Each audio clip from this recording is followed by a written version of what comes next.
Hey guys, welcome back guys. ഇന്ന് ഞാൻ ഒരാളെ കാണാൻ വേണ്ടിയാണ് പോകുന്നത്. ഓക്കെ, അപ്പോൾ അവൻ കുറച്ച് എക്സ്പെൻസീവ് ആട്ടോ. അവൻ അങ്ങനെ ഒന്നും ഇടയിൽ കയറി വരുത്തൊന്നുമില്ല, പക്ഷെ ഇവിടെ എങ്ങാണ്ട് വെയിറ്റ് ചെയ്യാന്ന് പറഞ്ഞിട്ടുണ്ട്. ഓക്കെ, അവൻ്റെ അതേപോലത്തെ ഒരു ഓടിയാണ് ഇപ്പോൾ രണ്ടെണ്ണം അവിടെ കണ്ടത് കേട്ടോ. അവൻ്റെ വീട്ടിലത്തെ കാറ്, ബൈക്ക് ഇതെല്ലാം അവൻ്റെ ഗോൾഡ് കൊണ്ട് നിർമ്മിച്ചാണ്. ഗൈസ്, അവനെ കാണുന്നില്ല ഗൈസ്. ഇനി എയർപോർട്ടിൻ്റെ അവിടെ കൂടെ ഒന്ന് നോക്കി നോക്കാം. ഇല്ല, ദേ അവൻ ബാക്കിൽ വന്നിട്ടുണ്ടോ? ഓക്കെ, ദേ അവൻ വന്നിട്ടുണ്ട് കേട്ടോ.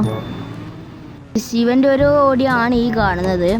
ഇവൻ്റെ അടുത്ത് റോൾസ് റോയ്സ് ഉണ്ട് കേട്ടോ. ഗോൾഡൻ റോൾസ് റോയ്സ് ആണ്. അതേപോലെ തന്നെ ഗോൾഡൻ എയറോപ്ലെയിൻ വരെ ഉണ്ട് ഇവൻ്റെ കയ്യിൽ. അത് ഈ ഒരു എയർപോർട്ടിനകത്താണ് വെച്ചിട്ടുള്ളത്. എന്താ ഇടിച്ചിട്ടാണ് അവൻ നിൽക്കുന്നത്. ഓക്കെ ഗൈസ്, സോമാർ പോയിട്ടുണ്ട്. എന്താ പോടാ, പോയി. ഓക്കെ, പോയിട്ടുണ്ട്. അവിടെ നിൻ്റെ വണ്ടിയെ അങ്ങോട്ട് സൈഡാക്കിക്കോളൂ. അയ്യോ, പോലീസ് നോക്കുന്നുണ്ട്. ഓക്കെ, അവൻ സൈഡാക്കുന്നുണ്ട്. അവിടെ പോകാനല്ലടാ